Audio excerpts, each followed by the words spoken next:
Pour vous, la cause principale de cet absentéisme? Je crois que la cause est due au décalage entre l'offre de l'école et la demande des jeunes. C'est-à-dire que les jeunes s'ennuient à l'école, bien souvent, et que donc ils n'ont aucune motivation suffisante pour y rester. Et que nous devons, nous enseignants, essayer de percevoir la sensibilité de ces jeunes et de nous adapter à leurs demandes à eux.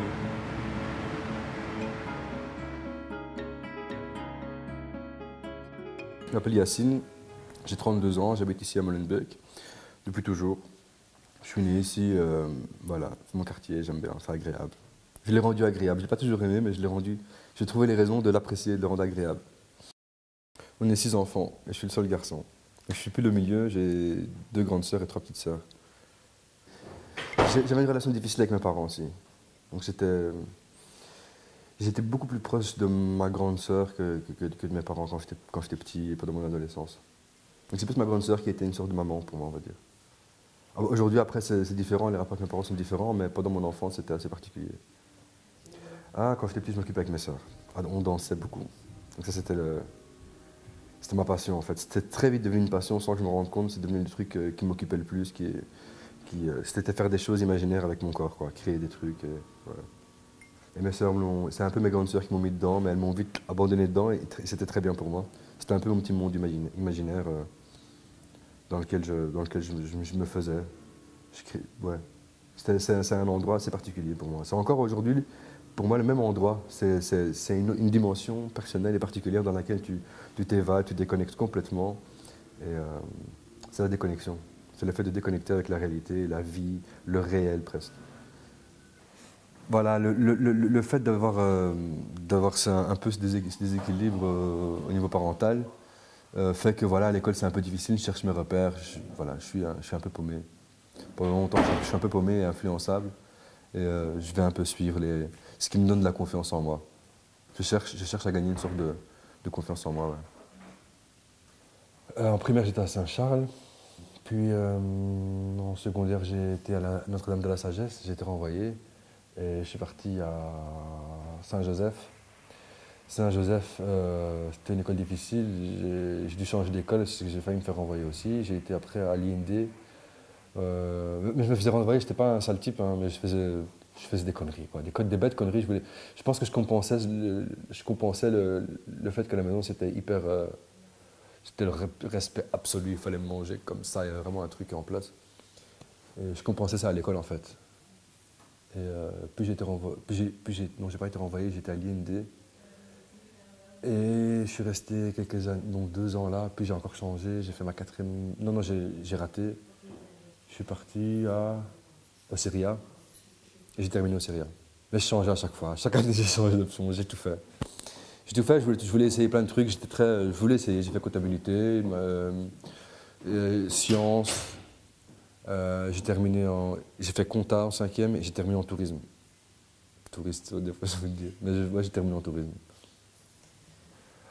Mi-secondaire, en 3e secondaire, à l'école, ça devient un endroit où il y a des personnes qui dansent. Il y a vraiment je suis arrivé dans une école, j'ai été renvoyé, je suis arrivé dans une école en 3e secondaire où il y avait un bon brassage culturel quand même dans l'école. On était bien, c'était mixte, c'était mélangé et il commençait à y avoir de la danse à l'école, dans les cours de récréation, on faisait des mini-battles, on faisait des battles de tout, des battles de chant, des battles de rap, des battles de danse, dans la cour de récréation, donc il y avait vraiment une chouette ambiance. Et c'est là que je crois que c'est à l'école que j'ai commencé aussi à me mélanger en fait. Parce qu'auparavant, j'étais dans des écoles avec des Arabes tout le temps, donc c'est tout le temps avec les mêmes réalités, les mêmes problèmes souvent. Et c'est juste le plus fort qui s'en sort le mieux, quoi. Pour moi, l'école, c'est un peu une illusion parce que tu te fais bercer dans un truc. Surtout quand tu es dans des écoles où on s'en fout, où les profs sont tous comme ça. Tu veux juste t'amuser et tu t'éclates en fait. T'es à l'école, tu apprends la vie avec les gens, mais tu apprends la vie, tu apprends une vision de la vie aussi. Tu apprends pas toujours la meilleure vision de la vie, mais tu apprends à être le boss ou la victime en fait. Tu prends ton rôle dans la société, il est là, il commence là. Et ce rôle, après, tu vas le faire, tu vas grandir, il va se développer et tu vas prendre ce rôle. Moi, j'étais très gros quand j'étais petit aussi et j'avais ce rôle de gros, un peu la victime, tout ça. Et donc, il faut jouer avec. Si tu joues pas avec, t'es foutu. Si tu n'en fais pas quelque chose de drôle, d'intéressant, un personnage, c'est foutu. Et j'ai fait mon personnage un peu autour du fait que j'étais gros pour ne plus recevoir les moqueries comme étant des choses qui pouvaient me blesser, mais comme étant quelque chose de rigolo. Du coup, j'étais un peu... Parce que socialement aussi, être gros, c'est aussi un truc. C'est aussi on rejette très vite. On ne rentre pas dans les groupes facilement, dans les groupes de potes, tout ça. Tu donnes pas, t'as pas de style, tu vois. Et donc du coup, si tu crées pas un personnage, t'es rangé avec les geeks un peu, tu vois, t'es rangé. Donc ouais, moi j'ai commencé à créer un personnage autour de ça. Et c'est vrai que dans la danse, ça s'est venu tout seul aussi. Dans la danse, je jouais aussi avec ce côté-là et je m'amusais en fait avec ça. À voir que je faisais des trucs un peu bizarres, différents, et que c'était drôle et que ça faisait rire. Ça plaisait et ça faisait rire en même temps. Je crois que c'est un peu, c'était une obligation. C'était pas un choix, ouais, je vais y arriver. C'était comme de la survie. Tout me paraissait tellement dégueulasse et plus tu te rends compte de ta réalité, plus tu, c'est mieux j'ai presque envie de dire, c'est mieux de pas trop savoir. C'est mieux de rester dans ton petit truc et de, c'est pas ce que je pense, hein, mais à ce moment-là, c'est comme ça que plus tu en apprends, plus tu te dis, mais en fait, où j'en suis, quoi. Qu'est-ce qui se passe? C'est quand tu réalises que tout est déjà presque tracé pour toi. Pour moi, c'était comme un choc de me dire non, non, je ne veux pas de ça. Tout est déjà là. Et je vois bien la galère des autres. Des autres qui ont 10 ans de plus que moi, des autres qui font le truc. Je vois bien comment c'est. Je vois bien que c'est une vie difficile, quoi. Et j'avais l'impression que je me sentais tellement étouffé, jeune, de mon adolescence, de mon enfance. J'avais tellement envie de faire des choses que je me suis dit, dès que j'ai l'âge d'avoir la liberté, je la prends et je la bouffe, quoi. C'était la liberté. C'était pas le fait de vouloir faire des choses, c'était juste de vouloir être libre. Être libre de faire ce que je veux, dans le sens où, en fait, je savais pas que je voulais me découvrir, en fait. Savoir qui tu es, savoir qu'est-ce que tu sais faire. Aller jusqu'au bout de toi-même, de tes capacités, de tes compétences, de tes qualités, toutes ces choses-là. Tu peux aussi, et je l'ai fait pendant un moment, là, jouer communautaire. Non, fuck le système, moi, je vais travailler en mode communautaire. Je travaille que dans des trucs avec, voilà, magasin de GSM, snacks, ceci, cela. Je suis passé par ça aussi. Puis d'autres choses, d'autres idées, d'autres machins. Maintenant, je vais être indépendant, rien devoir à personne, faire mon commerce, machin, en mode rebelle, tout ça. J'ai ouvert une boulangerie. J'ai pas tenu très longtemps, en plus, c'était vraiment super difficile. Mais je suis content de l'avoir fait. Je me dis, je peux le faire, j'ai réussi à faire ce truc. J'étais jusqu'au bout, jusqu'à l'ouverture, jusqu'à tenir quand même avec un commerce. C'était chiant. Je suis arrivé jusqu'au moment où c'était vraiment devenu chiant d'être debout comme ça, moi qui suis un homme d'action, de théâtre, tout ça, de la scène, et de voir, voilà, tu es dans ton commerce, c'est chouette, tu as réussi un truc, mais c'est pas ça que tu veux. Mais c'est bien, tu l'as fait. Et là, c'était comme petit V, check, c'est fait. Autre défi. Voilà, et avant ça, juste avant ça, je travaillais chez ING. Je pensais vraiment avoir trouvé une place où j'allais faire une carrière. Ça se présentait bien, j'avais fait presque 2 ans de CDD, j'allais signer mon CDI. Et j'ai eu une hernie discale, plus la crise de 2008 qui est arrivée en même temps. Et c'est là que je me suis dit, voilà, c'est bon, maintenant, je vais essayer de travailler pour moi, en fait. Le monde du travail m'avait tellement dégoûté, j'ai pataugé dans tous les métiers, en fait. Avant ça, j'avais travaillé vraiment chez Proximus, téléphone, machin, plein de trucs super chiants, des bêtes jobs, des jobs d'arabe, en fait. Ben, il fallait bien trouver ton truc, faire ton truc. Et moi, heureusement, j'étais à la maison et j'étais très défaitiste, j'étais très triste, en fait, d'une manière générale, profonde. Et mes parents me disaient non, tu vas travailler, c'est pas comme ça, tu vas travailler, tu cherches du travail, tu te réveilles, tu bouges, parce que sinon je pouvais rester à la maison, à glander, dormir et jouer à la PlayStation. Donc mes parents me poussaient à sortir, il faut chercher du travail, il faut te battre, c'était très conflictuel aussi à ce niveau-là. J'étais un peu fuck. Et aussi, je voulais gagner de l'argent, en fait. Je voulais de l'argent pour faire des choses. Ouais. Je veux de l'argent parce que l'argent, c'est la liberté. Il me fallait de l'argent. Je pouvais plus jamais me dire, comme quand j'étais ado, j'avais 0 balles en poche et j'ai pu commencer à avoir de l'argent quand j'ai commencé à jobber. Avant ça, je volais un peu par-ci par-là. Enfin, je volais pas genre dans les magasins, mais je piquais de l'argent à mon père, je piquais sans scrupule, mais ça me faisait chier, quoi, de devoir piquer. Je voulais me faire mon argent. Je voulais juste avoir la liberté de me faire mon argent. Ouais. Et l'argent, c'est super important, en fait. Tu peux dire ce que tu veux. Maintenant, après ça, j'ai décidé de ne plus travailler pour faire de l'argent uniquement, mais d'essayer de joindre les deux. Mais je fais très attention à gagner de l'argent en dansant aussi. Sinon, j'arrive pas à vivre.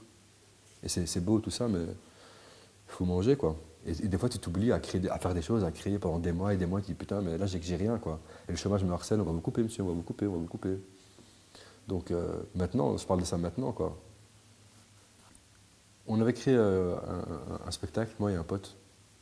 On avait créé en fait une compagnie avec 4 potes, on a bien tourné avec, on avait beaucoup de succès. Après, on s'est dit on va faire un autre spectacle avec un des danseurs de la compagnie avec qui je m'entendais bien artistiquement.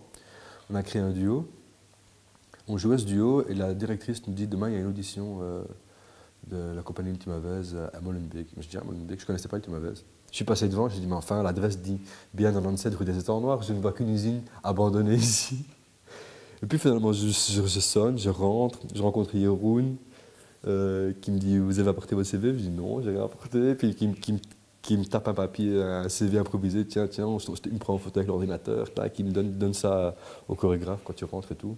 Et je rentre et je vois, je me disais qu'est-ce que c'est que cet endroit, ici à Molenbeek, immense bâtiment abandonné, de l'extérieur, tu rentres dedans, c'est un truc de fou. C'est un monde de la danse, ici, juste à côté de chez toi. Déjà ça tu te dis, t'aurais aimé être au courant, quoi. T'aurais aimé participer à ça. Mais bon, il venait d'arriver, c'était tout nouveau. Ultima Vez n'était pas là depuis très longtemps. Et puis voilà, un peu l'audition. Et moi, à ce moment-là, j'étais déjà un peu dans le circuit, en indépendant. Donc je connaissais un peu la danse contemporaine, je connaissais les codes, je connaissais les... Et je suis venu un peu en mode, bon, ben, je vais mettre en avant tout ce que j'ai de plus bizarre. C'est ça qu'on cherche. En général, on ne cherche pas les choses qui se ressemblent, on cherche les choses un peu atypiques. Et moi, voilà, je savais bien que j'avais un physique particulier, une gueule particulière, une rage particulière aussi, et une danse particulière, vu que j'ai fait ma danse un peu sur base de toutes ces... Ma danse, elle est faite de plein de frustrations, en fait. Et ouais, c'était ça qui a intéressé Wim. Ben, regarde, aujourd'hui, c'est mon métier, je travaille tous les jours quasiment sur ça, mais voilà, hein, je suis chez papa-maman, hein. Je gagne pas forcément super bien ma vie, je peux pas, j'ai pas les moyens, j'ai pas un contrat pour faire un crédit, j'ai pas les fonds nécessaires, j'ai pas les nouveaux 20%, machin, tout ça, donc finalement la galère elle est là encore. Finalement maintenant ça va être colloque et des choses comme ça, donc je vais avoir 33 ans, j'aimerais bien m'acheter un truc, j'aimerais bien me poser, mais voilà, ça reste la galère, mais je reste dans le truc où je me dis, je suis content où j'en suis aujourd'hui en fait, je suis content de ce que je fais, content de ce qui se passe, je meurs pas de faim. Ça va? En fait, ça va. J'arrête juste de me stresser à me dire qu'est-ce qui va se passer demain. Et c'est vrai qu'il faudrait que j'y pense un peu plus. L'opération, c'était super dur. C'était super dur, mais en fait, c'était aussi positif parce que c'est là que j'ai remis plein de choses en question.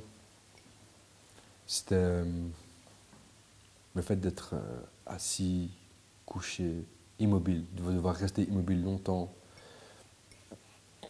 Puis quand j'ai été opéré, parce qu'on était obligé de l'opérer, sinon j'aurais perdu l'usage de ma jambe droite. Et après l'opération, mon chirurgien m'a dit que je devais absolument arrêter la danse, la boxe. Je faisais beaucoup de boxe aussi. Et c'était mes deux passions. J'aime bien bouger, j'aime pas rester sur place. J'aime bien faire des choses, bouger. Et là, c'était vraiment... Quoi alors? Le seul truc que j'ai pu un peu... Et là, je parlais beaucoup à Dieu à ce moment-là.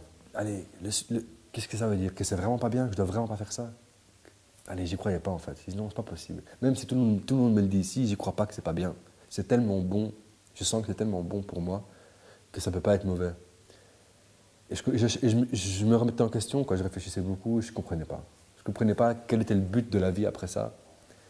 Et ça m'a posé en fait, ça m'a beaucoup posé. Je réfléchissais beaucoup, je prenais les choses avec beaucoup de... J'étais arrivé à un niveau tellement bas que rien de pire pouvait arriver. Et je me suis dit, ben, écoute, je vais quand même essayer de danser. Et j'ai dansé, je me rappelle, avec ces agrafes encore sur le dos. Mais très, très simplement, je me disais, mais finalement, moi, je danse pas comme un fou. Je danse beaucoup au-dessus du bus. Je peux essayer, je peux quand même voir. Et je continuais. Et ça allait, en fait. Et j'étais beaucoup assis, j'ai développé beaucoup de travail de jeu de mains, de jeu de bras. Je danse beaucoup j'ai beaucoup de vocabulaire dans les mains et dans les bras, en fait, juste dans ces lignes-là et dans le torse. Ça venait vraiment de cette période où j'étais dans un lit très longtemps et je dansais, en fait. Et ça m'a amené beaucoup, en fait. J'ai créé du vocabulaire, j'ai créé du matériel qui est propre à moi, quoi. Quand je donne des workshops, on me demande ça, c'est le matériel de Yacine. Et je suis fier, quoi, de me dire, c'est mon matériel, c'est ma danse. Personne ne l'a fait. Si on l'a fait, on s'est inspiré de moi et avec plaisir. Ça, c'est ma fierté, vraiment. Ouais. De me dire que c'était au plus bas que j'ai en fait fait les choses les plus créatrices de ma vie, en fait, pour le moment, jusqu'à présent. C'est juste ça qui est génial, laisser une trace quelque part. C'est ça pour moi la vie, en fait, c'est laisser des traces là où tu es, des choses positives. Sinon, à quoi ça sert de vivre que pour moi, quoi? Dans un monde comme ça, ouais. C'est mon côté artistique maintenant qui me permet de dire des choses comme ça. Je travaille plus à la banque.